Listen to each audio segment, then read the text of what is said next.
Bom, boa tarde a todos. Depois dessa aula brilhante do Pezão, aí, que ele deu uma esgotada em tudo que tinha para falar, vou ver se sobrou um pouquinho para eu falar também, dentro das abordagens da fisioterapia, falar do Core Training. Quero agradecer à comissão organizadora, principalmente o Dr. André, o contato e a oportunidade de estar num evento dessa magnitude, só nós dois como fisioterapeutas, né? Então, uma chance muito grande. Espero que vocês gostem do que a gente vai estar falando, para que a gente tenha mais chances de voltar e poder participar outras vezes com os médicos e toda essa equipe. Então, o tema que foi escolhido, o Core Training, eu vou passar para vocês qual é a abordagem que a gente faz no Corinthians. Não é o meu pensamento, mas é o pensamento de todo o departamento. O departamento médico, o departamento de preparação física e o departamento técnico. É como a gente encara o Core Training. Então, o que é Core? Em primeiro lugar, né, definir o que é Core. Que Core significa, em inglês, traduzindo ao pé da letra, núcleo. Né? E que núcleo seria esse? A musculatura profunda que a gente vai ter que abordar. Normalmente a gente faz os exercícios, a maioria dos treinamentos, a gente faz tudo para a musculatura aqui do sistema apendicular, da coluna, mas a musculatura dinâmica, aquela musculatura da performance. Quando a gente pensa em core, a gente tem que ver aquela musculatura que vai dar suporte para essa outra musculatura dinâmica poder funcionar. E quando a gente fala em musculatura profunda, a gente fala em estabilidade, é uma musculatura estabilizadora. Então, quais seriam os músculos do core? A definição de core mesmo seria isso daqui. Os multífidos na coluna, o diafragma numa parte superior, o assoalho pélvico embaixo, e envolvendo tudo isso, o transverso abdominal. Essa caixa de força, que foi definida pelo Pilates lá nos anos 30, e que é o core que a gente fala, estaria restrito a essa musculatura. E existe uma comparação que o pessoal faz, principalmente nos Estados Unidos, gosta de fazer esse tipo de comparação, com uma latinha, né? Então, para que serve o core? Se você tem essa musculatura funcionando bem, a latinha não vai se amassar. Ou seja, você vai ter um centro que vai estar bem estável, um alicerce bom, para que você possa realizar os seus outros movimentos com coordenação, com harmonia e prevenindo lesões principalmente. Tá? Então, sempre lembrar aqui o esquema da latinha. É lógico que a gente tem que estender um pouco isso para outros grupos musculares que vão estar envolvidos como musculatura profunda. Então, além desses grupos musculares que eu falei, a parte profunda de pescoço, que vai dar suporte para a cabeça, um posicionamento cabeça é importante. Se a cabeça pesa em torno de 9 quilos, e conforme o movimento que ela faz, o equilíbrio da gente todo muda, então é muito importante a estabilidade da cabeça em cima do corpo. Né? Algumas cabeças pesam um pouco mais também, né? Aí tem que fazer mais força. E cintura escapular e cintura pélvica, né? Não podemos esquecer dessa cola da parte das cinturas que vai me dar todo o suporte para eu poder fazer os meus movimentos com as extremidades relativas a essas cinturas. Então, essa musculatura estabilizadora, ela não gera movimentos amplos. Não é uma musculatura para gerar grandes alavancas. Então, isso é um dado importante. Ela não necessita de hipertrofia, não é músculo para você ficar treinando para ganhar volume. Ela não vai ganhar, é um tipo diferente de musculatura. E aí que vem o grande problema. É uma musculatura de resistência, de fibras lentas, quer dizer, você vai ter que contrair o dia inteiro. Na verdade, ela precisa ser muito bem ativada. Ela é uma musculatura que, se você trabalhar demais, ela entra em fadiga e dá um resultado contrário. Quem trata de lombalgia e quem trata de pubalgia sabe que, se você fizer trabalho de core muito intensivo, você começa a ter piora dos sintomas, exatamente por causa dessa fadiga. Deixa de haver estabilidade por fadiga. Então, isso é um dado muito importante. Nós vamos mostrar como nós fazemos o trabalho de core, o volume de treinamento para o core, e vocês vão ver que é um trabalho reduzido. Então, treinamento do core, eu acho que poderia ser modificado, isso é uma opinião nossa, como ativação do core. Treino significa performance, a gente pensa logo em resultado. O core é mais uma musculatura para que funcione corretamente na hora que você precisar dela, para que o gesto esportivo saia bem. Então, tem que estar sempre ali presente e sempre apta para poder dar essa estabilização. Então, muda um pouquinho o conceito e a forma da gente abordar. Esse é um conceito de neurologia, mas que serve para a parte motora também, para a parte, vamos dizer, ortopédica, para a parte funcional. A estabilização proximal vai me dar uma precisão distal. Então, não é só controle neurológico. Isso tem a ver com as cadeias musculares também. Isso é mecânica. Então, nós temos que juntar essas duas coisas. Outra coisa.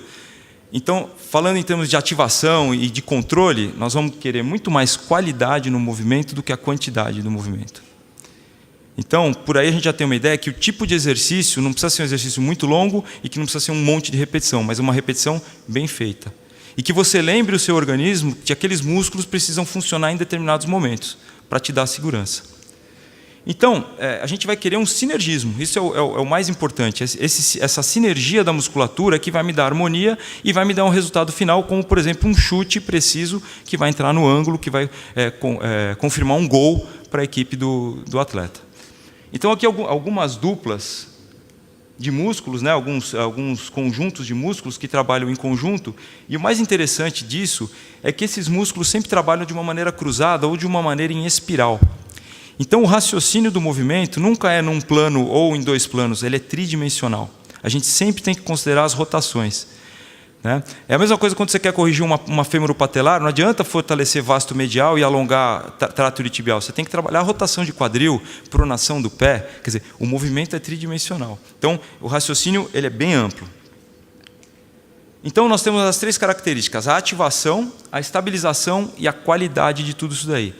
Com isso, a gente pode começar a montar um trabalho de ativação do core.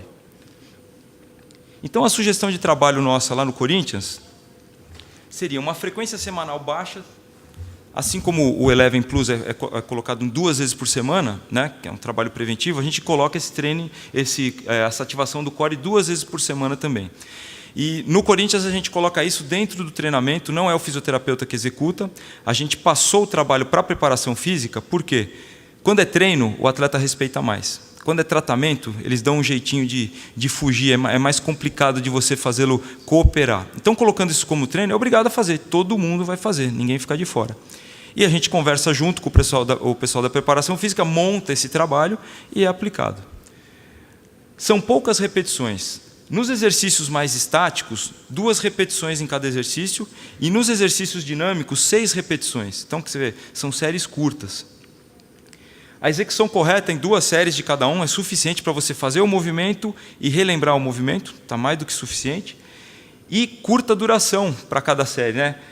10 a 20 segundos o tempo total de execução da série, não precisa mais que isso. Então, a contração estática vai durar de 10 a 20 segundos e as 6 repetições no máximo em 20 segundos. Então, você vai fazer uma execução numa velocidade menor e bem feito. Se forem 4, forem 3 repetições, está ótimo. O importante é a qualidade desse movimento. E aí eu queria fazer uma crítica bem importante, uma coisa que está na moda, eu não sabia disso. Um paciente que veio à clínica essa semana, 2 semanas atrás, que estava com problema lombar, mas agora eu estou fazendo o Plank Challenge, e com o Plank Challenge eu vou ficar bom porque eu já estou conseguindo fazer 3 minutos. Falei, o que é Plank Challenge? De onde você tirou isso? Ah, tem na internet e tal. O Plank Challenge é uma forma de você trabalhar essa ponte ventral, que é um exercício estático de ativação de core, onde você faz de 1 dia até 30 dias, você sai de 20 segundos de contração para 5 minutos de contração. Quem sabe periodização de treinamentos fala que isso aqui é uma loucura até para um músculo de um atleta. Imagina para um músculo do core que fadiga rápido. E o pessoal está fazendo isso daqui para ficar com o abdômen sarado, né? Então, olha que coisa aqui. Primeiro dia, o cidadão aqui com a barriguinha, e no 90º dia, com 3 meses, ele sem barriga. Mas olha o pescoço do cara. Vocês acham que valeu a pena esse trabalho? Em vez de usar o transverso abdominal, ele está usando o reto abdominal para fazer o trabalho, ele está puxando toda essa cadeia anterior para frente. Então, é muito sério, gente. Esse negócio aqui pode levar a outros problemas quando mal feito. E a estética, hoje em dia, que está na moda, está levando para esse tipo de situação. Agora, é interessante que a foto, ele está sem tênis, na segunda foto ele está com tênis e ganhou uma tatuagem. Depois ele perdeu a tatuagem e perdeu o tênis.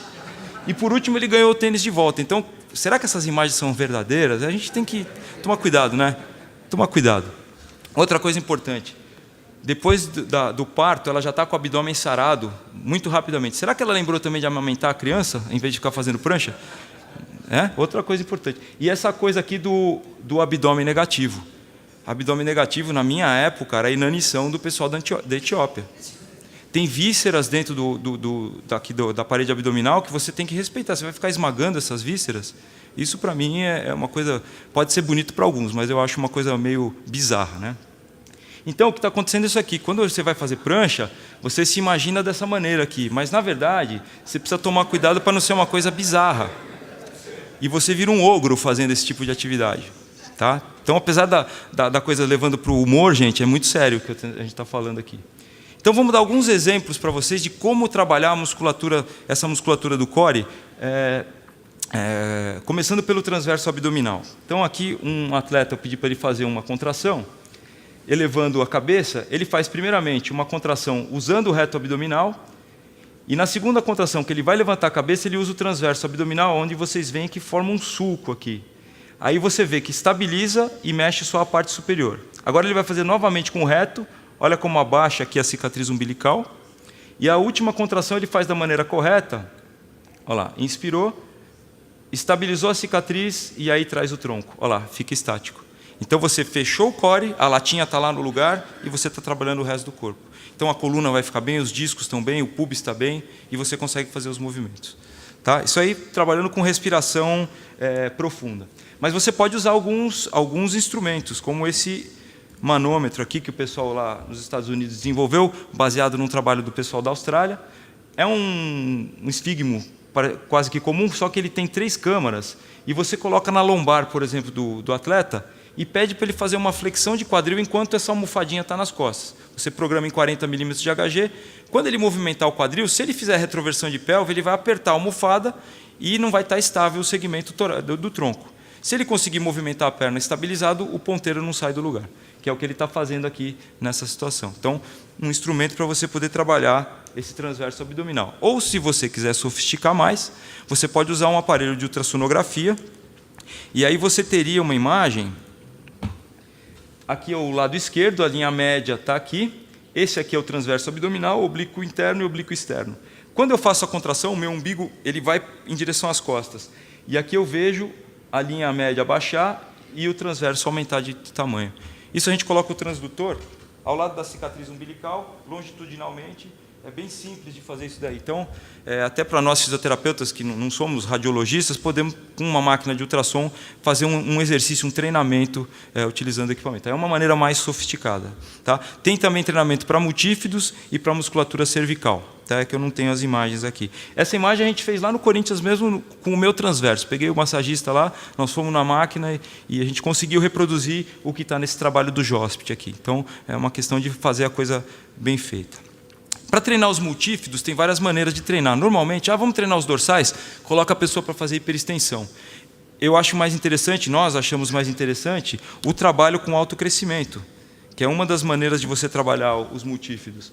Então, faça um exercício onde você tem que manter o autocrescimento enquanto você cria situações diversas. Então, esse trabalho de autocrescimento favorece muito mais a contração dos multífidos. Lógico, junto com o transverso, junto com o assoalho pélvico, é toda uma junção de coisas. Ou você pode também trabalhar o transverso abdominal junto com o glúteo médio. Você estabiliza o tronco com essa espichando a perna, fixa esse segmento enquanto você faz a abdução do quadril.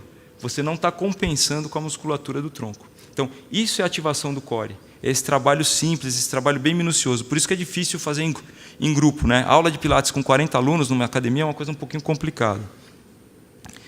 Ou então você pode fazer para a parede lateral do tronco, e ajudando a encaixar aqui a cintura escapular, está vendo? Eu encaixo o meu húmero na glenoide enquanto eu faço um trabalho de estabilização de tronco. Para atletas que usam membro superior, isso é muito importante para dar estabilidade. Atleta de ginástica olímpica também. Ou para um goleiro que vai ter que se levantar rapidamente, tá? Para não ter uma compensação e conseguir um bom encaixe aqui. Então, isso tudo que é o core training. E aqui a gente tem situações diversas. Tem até artigo publicado mostrando, né, a eficiência desses trabalhos. Para chegar numa ponte como essa, bem feitinha, bem alinhada, ele passou por bastante coisa. Não dá para logo de cara conseguir um resultado assim. Tem que ter bastante treinamento e essa qualidade aqui. E você pode colocar situações de desequilíbrio nas máquinas de pilates, numa situação de instabilidade com a bola. Tem várias maneiras de você treinar. O importante é a postura mantida durante o exercício. Ativa esse core e coloca no exercício. Ou então, a diferença, né? Se fizer o core estático, acho que serve para o guarda da rainha Elizabeth lá na Inglaterra, porque o cara fica parado o dia inteiro, então você pode fazer bastante exercício estático. O motorista de ônibus também, mas para o atleta, nós temos que dinamizar o trabalho. Então, situações de instabilidade onde você use membros superiores, membros inferiores, mantendo o controle sobre o corpo, são atividades bastante interessantes, e não só as pontes, né? Então, por exemplo, aqui você faz um crucifixo com metade do corpo para fora do banco. Na hora que você faz o movimento, exige todo um controle desse tronco. Aí você está colocando o core para trabalhar. E aqui só mais 2 exercícios, já estou terminando, gente. Faltam, vamos ver se vai rodar. Não rodou. Então, eu queria mostrar para vocês, esse é um exercício, se eu tiver que escolher um exercício de core, atualmente eu escolho esse daqui. Uma base assimétrica com o cabo de um lado só da barra, me dando rotação e eu totalmente instável. Parece um exercício fácil porque o Guilherme faz bem feito, mas é bem difícil esse exercício. Se vocês pegarem para fazer, é bem interessante. Ou o outro padrão, para vocês verem um pouquinho, você pode fazer puxando ao contrário, trocar a base. Está vendo? Um cabo só. Essa barra vai estar rodando e eu estou numa base totalmente instável. A exigência que eu tenho dessa musculatura de tronco é enorme. Tá? E não devemos esquecer que, às vezes, para conseguir um movimento bem feito, a gente tem que ter liberação das cadeias miofasciais também, das fáscias. Muitas vezes essas fáscias estão tão travadas que ele não consegue a amplitude adequada para um movimento correto. Então, você primeiro precisa soltar essas fáscias para conseguir depois uma boa execução do movimento. Tá? Então, liberação miofascial é companheiro do ativação do core. E, por último aqui, sempre fazer a transferência. Sempre fazer transferência para o gesto esportivo. Sempre. Acabou de fazer um trabalho de ativação, põe no campo, não em situação de jogo, mas movimentos que sejam semelhantes ao do jogo. Tá? Inclusive, na FIFA, o Eleven Plus, o que eles falam? Eles mostram uma cartilha com todo o posicionamento adequado. Não adianta fazer só os movimentos, tem que fazer com qualidade. Tá? E era isso que eu queria mostrar para vocês. Então, lembrando que a gente não pode virar um ogro por causa do core, né? Não pode modificar também demais a fisiologia. E deixa essa fotografia lá do nosso centro de treinamento, que, graças a Deus, está muito bonito. Convido a todos um dia, se quiserem visitar. Muito obrigado.